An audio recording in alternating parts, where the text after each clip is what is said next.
मैं राजीव रंजन का रुख कर लेती हूँ, जुड़ गए हैं हमारे साथ। राजीव, आखिर तेरा भ्रष्टाचार और मेरा भ्रष्टाचार की इस लड़ाई में दिल्ली का क्या होगा? एक तरफ वो सीएम जो फिलहाल तिहाड़ जेल में है, पहली रात गुजार चुके हैं, जेल से ही एक बार फिर सरकार चलाने का दावा यहां से किया जा रहा है। दूसरी तरफ आरोप यहां पर बीजेपी पर फिर से ऑपरेशन लोटस का चलने लगा है। आतिशी ने कुछ देर पहले खुलासा किया है कि मुझे भी ऑफर दिया है, और यही नहीं, अगर वो ऑफर ठुकराती हैं तो वो भी जेल जाएंगी, ईडी का समन उन्हें मिलेगा, और उन्हें ही नहीं बल्कि उनके समेत 3 दूसरे नेता जिनका वो नाम ले रहे हैं।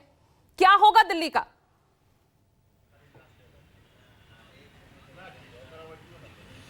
देखिए, ये आरोप तो आम आदमी पार्टी समय समय पर लगाती रही कि उसके विधायकों को खरीदने की कोशिश भारतीय जनता पार्टी न सिर्फ दिल्ली में करती है बल्कि पंजाब में भी करती है। आतिशी की आज प्रेस कॉन्फ्रेंस जो 10 बजे उन्होंने खुलासा किया कि उनको बीजेपी अप्रोच कर रही, नहीं तो वो भी जेल में डाल दी जाएंगी।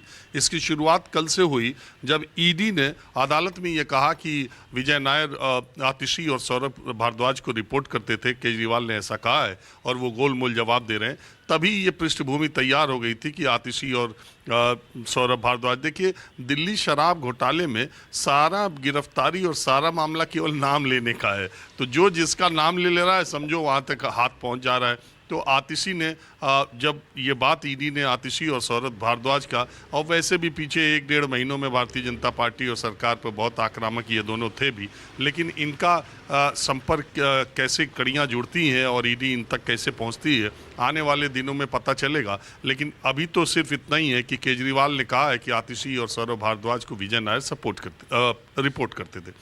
जहाँ तक दुर्गेश पाठक का सवाल है, प्रभाकर जी ने सही बताया कि गोवा चुनाव के वो प्रभारी थे और गोवा के कुछ कैंडिडेट्स की वजह से ये कहा गया कि शराब घोटाले से जो पैसा मिला वो 45 करोड़ रुपए दुर्गेश पाठक ने गोवा में चुनाव लड़ने के लिए भिजवाए, यह आरोप है।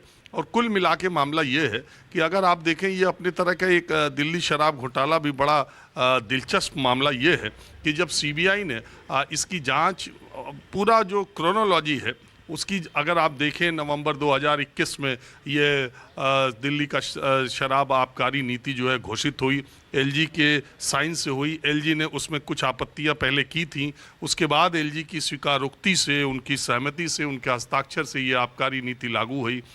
फिर पंजाब और उत्तर प्रदेश के चुनाव हुए और उन पंजाब में आम आदमी पार्टी की सरकार बनी। फिर आम आदमी पार्टी की सरकार ने गुजरात की तरफ कदम बढ़ाए और जुलाई तक जाते जाते आबकारी नीति के खिलाफ मुख्य सचिव ने एक लेटर लिखा, राजस्व को नुकसान की बात कही, सीबीआई की जांच की, एलजी ने सीबीआई जांच की सिफारिश की, सीबीआई ने इस मामले में एफआईआर दर्ज की, ईडी ने सीबीआई से जानकारी ली, ईडी ने फिर अपनी जांच शुरू कर दी, ईडी ने यह मामला सीबीआई से लिया। शुरुआती दौर में जिन जिन लोगों को गिरफ्तार किया गया उन सारे लोगों को बाद में ईडी सारे लोगों को सरकारी गवाह बना करके उन्हीं के बयानों के आधार पर फिर आगे गिरफ्तारियां होती रहीं और हो रही हैं। तो जो लोग शुरू में जिन पर एफआईआर सीबीआई ने की थी और जो लोग दोषी मान के जेल में गिरफ्तार करके भेजे गए, उनमें से ज़्यादातर अब सरकारी गवाह बन गए हैं और सरकार की तरफ से, ईडी की तरफ से वो नाम ले रहे हैं और जिसका नाम ले रहे हैं ईडी वहाँ पहुँच रही है। तो बात यह है कि अरविंद केजरीवाल और उनकी सरकार ने शराब के घोटाला अगर किया है और इसमें सारी जो सच्चाइयां सामने आ रही हैं, 6-6, 8-8 महीने, साल भर आम आदमी पार्टी के नेता जेल में है। अभी तक केजरीवाल के बारे में यह है कि समीर महेंद्रू से उन्होंने फेस टाइम पे बात की, वीडियो कॉल पे, और कहा कि विजय नायर पर आप भरोसा कर सकते हैं, और यहीं से कड़ी मिलती है। विजय नायर साउथ लॉबी से जुड़ करके ये काम कर रहे थे। एक दूसरे आरोपी हैं, उन्होंने नाम लिया, दिनेश अरोड़ा ने संजय सिंह का नाम लिया। दिनेश अरोड़ा पहले गिरफ्तार, उसके बाद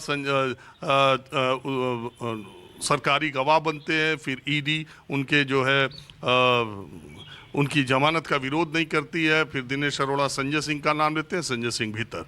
तो इसी तरह से ये मामला चल रहा है और इस आधार पर आम आदमी पार्टी ये कह रही है कि उनके खिलाफ कार्रवाई जानबूझकर की जा रही है।